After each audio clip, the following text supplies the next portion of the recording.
제목은 추수감사절을 아십니까? 입니다. 역대상 16장은 다윗이 법궤를 옮기고 난 다음에 하나님께 번제를 드리고 그 다음에 이제 아삽과 그 형제들을 통해서 감사 찬양을 하는 내용입니다. 그러면서 오늘 우리에게 그 중에 하나 여호와께 감사하라 이렇게 말씀하고 있습니다.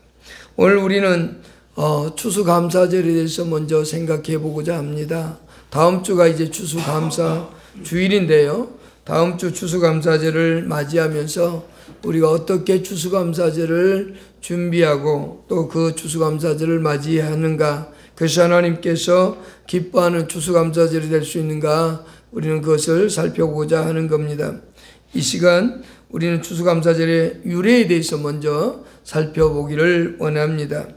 미국에서 이제 11월 넷째 주 목요일에 추수감사절을 지키는데요. 그러면 추수감사절 무엇일까? 그 추수감사절이라는 것은 한 해 동안 하나님께서 베풀어 주신 은혜에, 그리고 수확한 곡식과 과일과 많은 농작물을 가지고 하나님께 드리면서 하나님께 진심으로 감사를 드리는 축제일이 추수감사절입니다. 그것을 이제 미국에서부터 시작되었고, 성경에는 수장절, 처음에 유월절, 그리고 초실절, 그 다음에 수장절을 지키라 이렇게 말씀하고 있거든요. 유대인들이 가지고 있는 3대 절기가 있거든요. 그것이 이제 기원이 되기도 합니다만, 먼저 미국에서 시작되었는데요. 1620년 9월 16일에 영국의 청교도들이 박해를 피해서 메이플라워를 타고 대륙을 찾아 떠났습니다. 그리고 65일이 지난 1620년 12월 21일에 이제 도착을 합니다. 그때 떠났던 사람들이 남자가 78명, 여자가 24명, 도합 102명이 출발을 해서 떠났는데, 중간에 배에서 한 명이 죽고요, 배 안에서 한 명이 태어납니다. 그래서 다시 102명이 맞춰지긴 한데, 그때 도착했을 때가 12월 21일이기 때문에 혹독한 추위가 그들에게 찾아왔었습니다. 그들은 그 짧은 시간 2-3개월 사이에 자그마치 절반 이상이 죽음을 맞이했었습니다. 그래서 거의 한 3개월이 지났을 때는 약 한 50명 정도밖에 남지 않은 숫자가 있었죠. 그런데 그때 그들은 하나님께서 그 해에 21년도 해에 하나님께 감사하면서 농사를 짓기 시작했습니다. 땅을 개간하고 땅을 가꾸면서 거기에 이제 씨앗을 뿌렸죠. 시편 126편 6절 한번 읽어볼까요? 시작. 울며 씨를 뿌리는 자는 반드시 기쁨으로 단을 거두리라. 반드시 씨를 뿌린 자는 반드시 기쁨으로 그 곡식단을 거둬들인다 라는 이 말씀에 의거해서 그들은 씨를 뿌렸고 그 해에 수확이 너무 잘 되었습니다.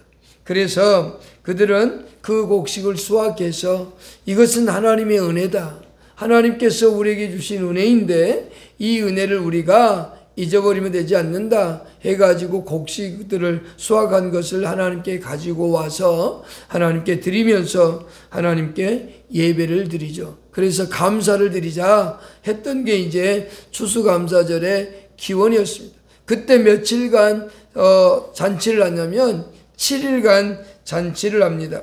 그래서 그 7일간 잔치를 할 때 첫째 날은 온전히 하나님께 예배하는 데 최선을 다합니다. 찬송하고 기도하고 말씀을 묵상하는 일에 최선을 다하고, 둘째 날은 칠면조 요리, 감자 요리, 옥수수 요리 등 다양한 요리를 만들어서 이제 잔치를 하면서 먹고 즐기고, 셋째 날은 인디언 주장 마사소이트라고 하는 주장과 그 인디언들을 90명 정도 초대해가지고 함께 요리를 먹으면서 그들의 문화, 그들의 전통, 그리고 기독교의 문화, 전통을 서로 교류하면서 친교의 시간들을 가지면서 이것이 이제 정착이 되기 시작을 했습니다.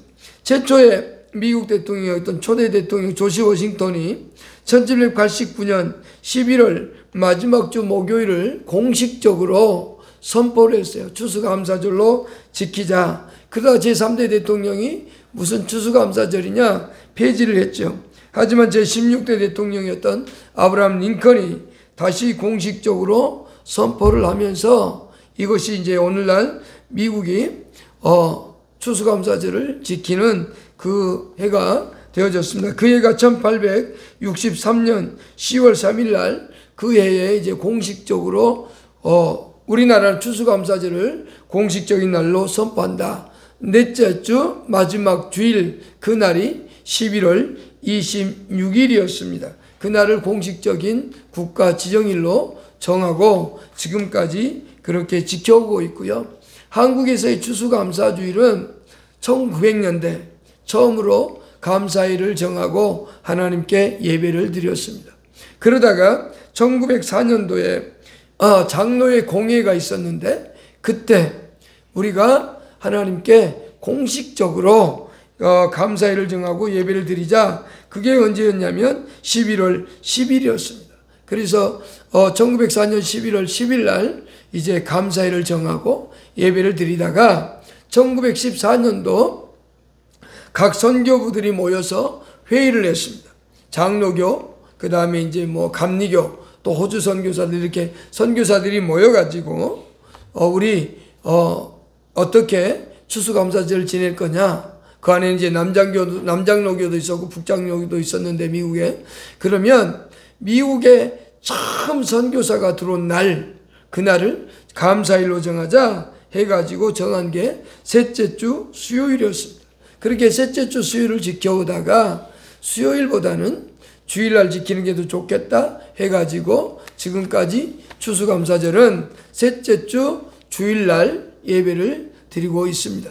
그런데 이것이 이제 우리나라 형편에 맞지 않다라고 해서 추석 주간에 드리는 교회들도 있고 그것보다는 둘째 주에 또는 셋째 주에 추수감사절을 드리는 교회들도 있습니다. 그러나 공식적으로는 둘째 주 아니면 셋째 주로 정해서 추수감사절을 드리는 게 좋겠다. 그래서 이제 한국교회는 그렇게 둘째 주 아니면 셋째 주에, 그러나 공식적으로는 셋째 주일이 추수감사절로 되어 있습니다. 그러면서 이제 여기 앞에 단에다가 장식들을 하기 시작했죠. 그것의 시작은 언제였냐? 처음 추수감사절을 드릴 때 그 청교도들이 자기들이 수확한 수확물을 앞에다가 갖다 놓고 하나님께 예배드리기 시작했습니다. 그것이 이제 점점 발전해서 단을 만들고 리본을 만들고 꽃을 달고 여러 가지 장식들을 통해서 하나님께 감사의 표현을 하죠. 그것을 통해서 무엇을 나타내고자 하냐면 하나님께서 우리에게 이렇게 많은 복을 주셨다. 하나님께서 우리에게 이렇게 풍성한 은혜를 베풀었다라고 하는 것을 보여주기 위해서 그런 단을 만들어서 지금까지 유지되어 오고 있죠. 농촌교회 같은 경우는 곡식들을 그냥 가지고 와서 놓기도 하고 또 도시교회는 그것들을 장식하기도 합니다. 그래서 하나님께서 베푸신 그 복이 얼마나 큰지 다시 한번 되돌아보는 거예요. 그러니까 추수감사절은 결국은 뒤를 되돌아보는 겁니다. 올 한 해 하나님이 우리에게 얼마나 많은 복을 주셨는가. 농사를 짓는 사람은 농사에 대한 복을 생각할 거고 또 월급을 받는 사람은 하나님께서 내게 얼마나 건강을 주셔서 얼마나 많은 수익을 올렸는지 그렇게 뒤돌아보는 거예요. 그러면서 무엇을 생각하냐? 하나님의 은혜를 생각하는 겁니다. 우리는 그것이 바로 추수감사주일입니다. 그런데 어떤 분들은 매일 하나님께 범사에 감사하라고 했으니까 감사만 하면 되지 매일 감사하는데 무슨 따로 정하느냐 이렇게 말하는 사람도 있는데 그것은 반은 맞고 반은 안 맞습니다. 추수감사절을 지키면서 한 해를 되돌아보는 겁니다. 범사에 매일 순간순간마다 감사할 수는 있겠죠. 그러나 그 해를 되돌아보면서 가족이 모여서 축제를 여는 겁니다. 이때 추수감사절 때 우리가 이제 뒤에 가서 살펴보겠지만 가족들이 모이고 또 교회 안에서 교우들이 다 모여서 축제를 벌이는 겁니다. 그리고 그 들어온 헌금이나 각자의 가져온 과일, 곡식들을 또 나누고 베푸는 겁니다. 그리고 헌금으로 들어온 돈은 또 우리나라에서는 총회 전도국에 보내서 그것을 선교비로 쓰기도 합니다.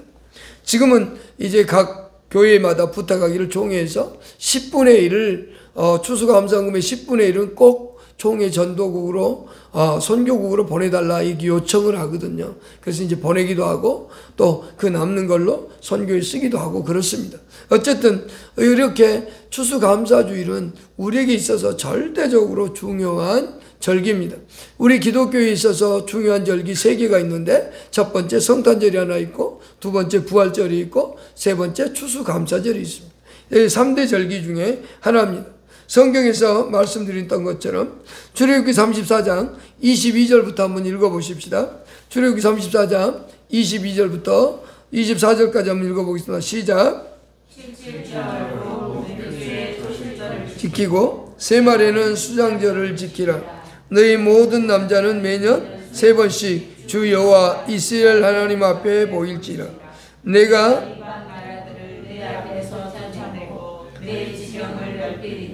내가 매년 3번씩 여호와 내 하나님을 뵈려고 올 때 아무도 내 땅을 탐내지 못하리라. 무슨 얘기냐면 이스라엘 백성들은 이 3대 절기를 반드시 지켜야만 됐습니다. 그 3대 절기가 6월절, 77절, 그 다음에 수장절 이렇게 말할 수 있어요. 그게 이제 용어마다 또 다르긴 해요. 그런데 매년 남자는 3번 보이라고 그러니까 어떤 분이 그렇게 얘기를 하대요. 그러면 교회 딱 1년에 3번만 가면 되겠네요 라고 얘기해요. 그 얘기가 아니고요. 다른 나라에 이방 나라에 있거나 더 타국에 있는 멀리 있는 사람들이 반드시 이 절기에는 교회로 와라는 얘기입니다. 이 절기 때만은 꼭 와서 하나님께 자신의 모습을 보이라는 거죠. 그러나 평상시에는 안식일에 하나님께 가서 예배를 드려요. 있는 자리에서. 그러나 이때는 꼭 예루살렘에 모여서 함께 절기를 지키는 겁니다. 그래서 6월절에 남자들은 반드시 3번 그렇게 하나님께 보이라 라는 거죠. 그 말은 반드시 이 절기 때 꼭 지키라 이렇게 말하고 있는 거예요. 그러면 우리는 어떻게 추수감사절을 지킬 것인가 이것을 살펴보는 게 더 중요하다라고 할 수 있겠습니다. 신명기 16장에 보면 이 절기를 어떻게 지킬 건지에 대하여 잘 말씀해 주고 있습니다. 우리 한번 다시 신명기 16장 13절부터 17절까지 한번 읽어보겠습니다. 시작. 너희 타작 마당과 포도주들의 소주를 거두어 드리되 이래 동안 초막절을 지킬 것이요 절기를 지킬 때에는 너와 네 자녀와 노비와 네 성중에 거주하는 내 이웃과 계객과 고아와 가부가 함께 즐거워하되 내 하나님 여호와께서 택하신 곳에서 너는 이래 동안 내 하나님 여호와 앞에서 절기를 지키고 내 하나님 여호와께서 내 모든 소출과 내 손으로 행할 모든 일에 복 주실 것이니 너는 온전히 즐거워할지니라. 너희 가운데 모든 남자는 1년에 3번 곧 무교절과 77절과 초막절에 내 하나님 여호와께서 택하신 곳에서 빈손으로 여호와를 배웁지 말고 각 사람이 내 하나님 여호와께서 주신 복을 따라 그 힘대로 드릴지니라. 아멘. 거기 무교절, 77절, 초막절 이렇게 나오는데 무교절은 6월절을 말하는 거고요. 77절은 초실절 처음 수확을 했을 때 여기 3개 다 감사절을 얘기하는 겁니다. 6월절은 자기들이 애굽에서 나온 것에 대한 감사, 초실절은 77절이나 초실절 이렇게 말하는 것은 이것은 첫 수확을 했을 때 하나님께 감사하는 겁니다. 그 다음에 초막절, 수장절 이렇게 표현하는데 이것은 마지막 수확이 끝났을 때 하나님께 장막을 짓고 거기서 하나님께 감사하면서 일주일간 잔치를 하는 것을 말합니다. 그렇다면 왜 추수감사절을 우리가 지켜야 되는가? 그 이유부터 먼저 살펴야 되겠죠. 여기에 그것은 하나님의 명령이기 때문에 그렇습니다. 오늘 12절부터 17절까지 읽었는데 하나님께서는 반드시 지키라고 명령하고 있다라는 겁니다. 그래서 우리는 하나님의 명령에 순종해야 되기 때문에 반드시 이 절기를 지키고 행하는 겁니다. 또한 우리가 역대상 16장에서 읽었듯이 여호와께 감사하라라고 말씀하죠. 그러면서 하나님은 선하신 분이다. 우리를 악으로 인도하시는 분이 아니라 하나님은 언제나 저와 여러분들에게 선하고 좋은 곳으로, 아름다운 곳으로 이끌어 가시는 분입니다. 때로는 고난을 주시지만 그 고난이 결코 나쁜 게 아니라 우리를 더욱더 성숙되고 더 좋은 곳으로, 더 좋은 것을 주시려고 하나님께서 베푸시는 은혜입니다. 또한 하나님께서 우리를 사랑하시되 한두 번만 사랑하고 마는 것이 아니라 인자하심이 영원하다, 그 말은 영원히 우리를 사랑한다고 말씀해 주고 있다라고 하는 거죠. 우리는 하나님의 사랑이 우리 가운데 끊임없이 펼쳐져 있음을 잊어서는 안 된다라는 겁니다. 먼저 그러면서 우리에게 지켜야 될 이유는 하나님의 명령이기 때문에 우리는 반드시 지켜내야만 되는 겁니다. 그래서 추수감사절을 정말 기쁜 마음으로, 감사한 마음으로, 유대인들이 정말 축제를 즐겼던 것처럼 우리는 그렇게 감사주일은 축제로서의 모습을 지켜야 됩니다. 두 번째, 우리가 지켜야 될 이유를 생각했다면 이제 어떻게 지켜야 되는가가 더 중요하겠죠. 우리는 추수감사절을 어떻게 지켜야 되느냐. 첫 번째 14절 보십시다. 신명기 16장 14절 다시 한번 읽겠습니다. 시작. 지킬 때 너와 내 자녀와 노비와 내 성중에 거주하는 레위인과 객과 고아와 가부가 함께 즐거워. 온 가족이 함께 모이는 것. 그 가족 가운데 노비가 있을 땐 또 노비들까지도 다 즐겁도록, 행복하도록, 사업을 하시는 분은 사업하는 직원들까지도 행복한 날이 되게 만들어주는 것, 그것이 우리에게 있어 절대적으로 중요한 겁니다. 그러니까 나만 추수감사절이니까 아이고 좋다, 행복하다가 아니라 내 주위에 있는 내 가족들, 내 주위에 있는 친척들, 그들 모두가 함께 즐겁고 행복한 겁니다. 그래서 청교도들이 처음 추수감사를 시작할 때 함께 모여서 식사를 하고 나누고 잔치를 하면서 7일간 그렇게 시간을 보냈던 겁니다. 오늘 우리는 추수감사절을 생각하면서 우리의 가족을 돌보아야 됩니다. 내 가족 중에, 내 가족 가운데, 내 친인척 가운데 어떤 분들이 어떻게 살고 있는가 되돌아보고 그들을 초대해서 최소한 식사라도 함께 할 수 있는 그런 시간들을 마련할 수 있기를 축복합니다. 두 번째, 15절과 16절에 보면 여호와께서 택하신 곳에서 라고 되어 있습니다. 그럼 어디서 이 절기를 지킬 것이냐? 여호와께서 택하신 곳에서. 그래서 유대인들은 이 절기 때가 되면 타국에 있을지라도, 타정에 멀리가 있을지라도 반드시 돌아옵니다. 이 절기를 지키기 위해서.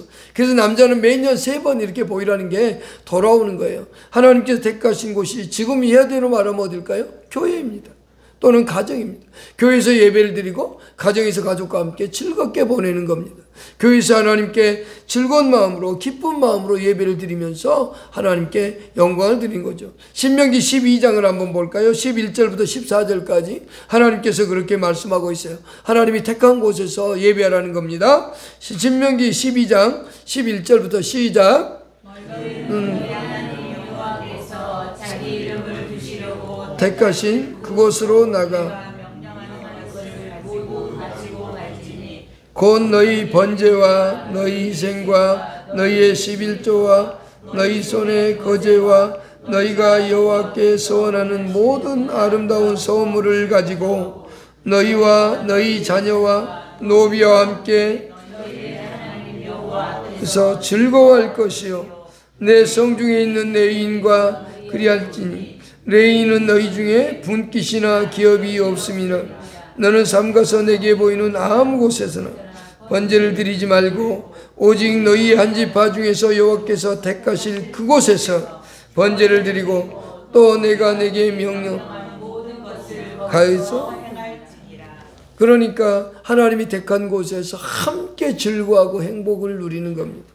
교회에 와서 추수감사절에 예배를 드리면서 교우들과 함께 아름다운 시간을 보내고 또 돌아가서 가족과 함께 아름다운 시간을 보내고 친인척들을 초대해서 같이 행복한 시간을 보내는 것, 그것이 곧 예수 그리스도인들이 즐기는 추수감사절의 모습입니다.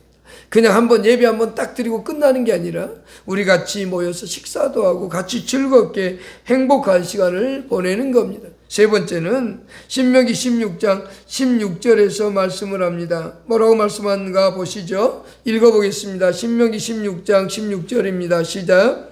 너희 가운데 모든 남자는 1년에 3번 곧 무교절과 칠칠절과 초막절에 내 하나님 여호와께서 택하신 곳에서 여호와를 배울 때 빈손으로 여호와를 배우지 말고.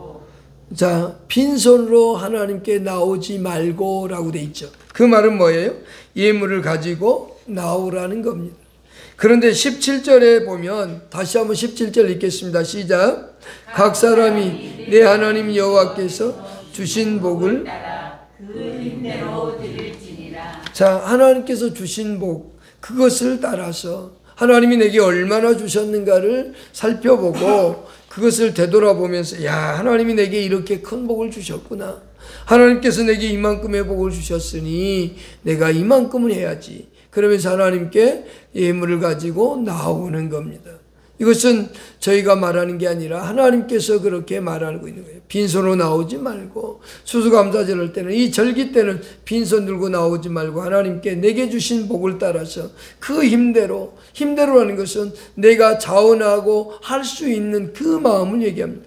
억지로 보여주기 위해서 하는 게 아닙니다. 여러분 하나님께 예물을 드릴 때는 11조도 마찬가지고 감사예물도 마찬가지고 모든 걸 드릴 때는 자원해서 기쁜 마음으로 드리는 겁니다. 그게 하나님 앞에 드리는 자의 모습입니다. 우리가 처음 하나님 앞에 추수감사 제사를 드렸다라고 할 때 성경에서 아마 가인을 볼 수 있을 겁니다.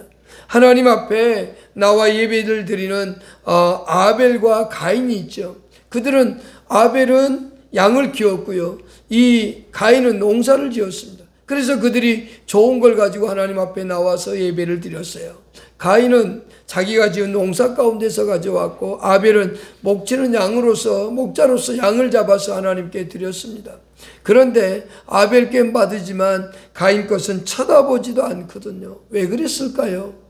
왜 가인 것은 쳐다보지 않았을까요? 그 이유를 짐승이다 뭐다 여러 가지를 하지만 히브리서 11장은 뭐라고 얘기하냐면 믿음으로 하지 않았다라고 얘기합니다. 그 말은 무슨 말이냐면 믿음으로 한다는 것은 하나님 앞에 나올 때 하나님이 살아계셔서 내 예물을 받으신다는 생각을 가져야 되는데 가인은 그게 없었다는 겁니다.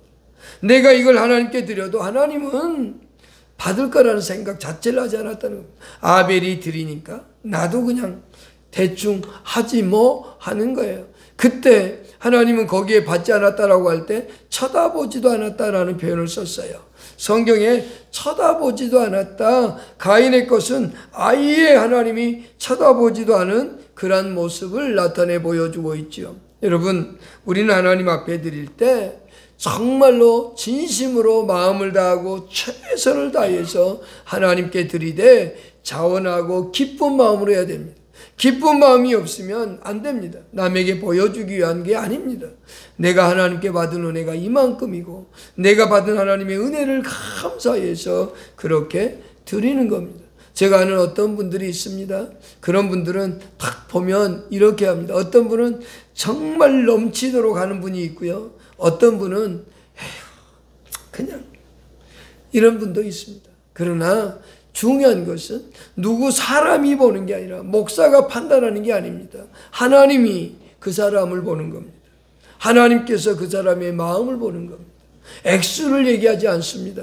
성경엔 2렙돈 그 빵 하나 가격입니다. 오늘날로 따지면 빵 하나의 가격을 하나님 앞에 드렸는데 바리새인들은 많은 걸 드렸어요. 그런데 예수님은 누구를 칭찬했냐면 그 2렙돈 드린 여인을 칭찬했어요. 여러분, 액수가 많음이 아니에요. 그 마음, 그 여인이 드렸던 것과 이분이 바리새인들이 드렸던 건 차이가 있죠. 뭐가 차이 있느냐? 마음의 차이였어요. 믿음의 차이였어요. 여러분, 하나님 앞에 나올 때는 그렇게 나오는 겁니다. 특히 절기 때는 더더욱 그렇습니다. 또한 이 절기 때 예물을 가지고 나온다면 그 다음에는 그 예물을 어떻게 쓸 거냐라고 하는 문제가 생기죠. 이것은 아까 서두에 잠깐 말했던 것처럼 구제하고 선교하는 데 이 예물을 사용합니다.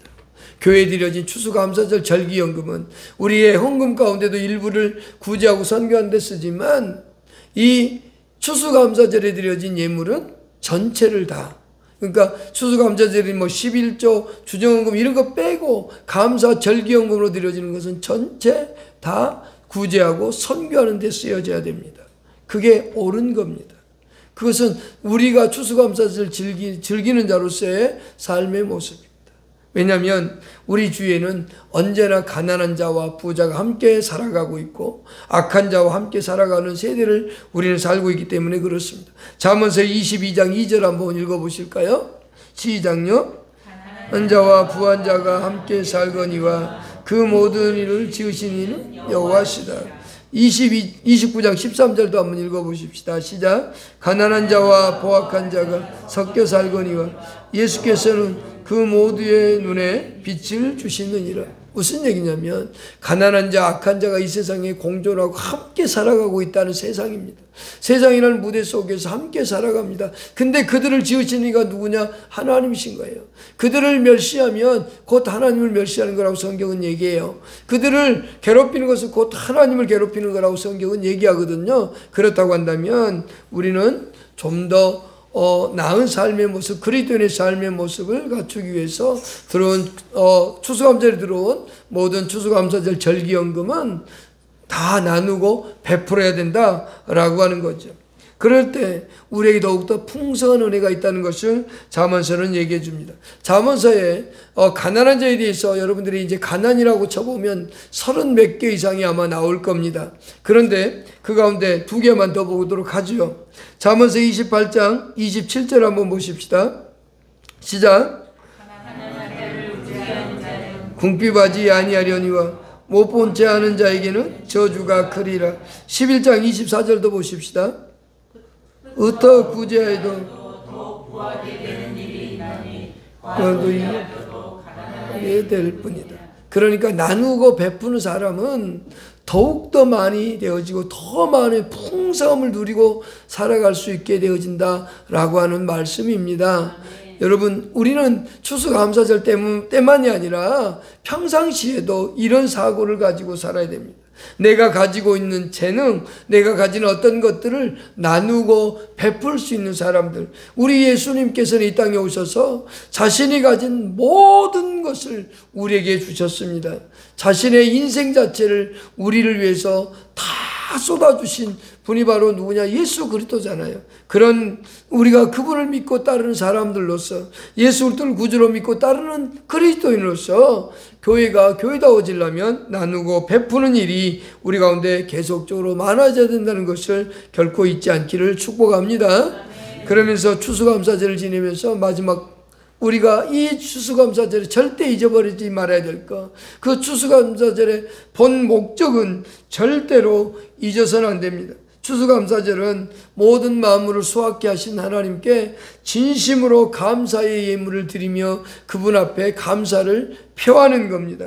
한 해 동안 내가 축복받은 것에 대하여 감사를 표하는 것, 그것이 바로 뭐냐? 추수감사주일입니다. 그렇다면 오늘 우리는 하나님께서 내게 베푸신 것이 얼마나 되는가 살펴보시고 한 해 동안 베푸신 은혜를 꼭 기억하면서 하십시다. 마지막으로 우리 데살로니가전서 5장 18절을 한번 읽어보십시다. 여러분들이 다 아는 말씀이지만 한번 읽어보겠습니다. 시작. 이는 그리스도 예수 안에서 너희를 향하신 하나님의 뜻이니라. 아멘. 하나님께서 원하시는 바가 뭐라고요? 감사하는 겁니다.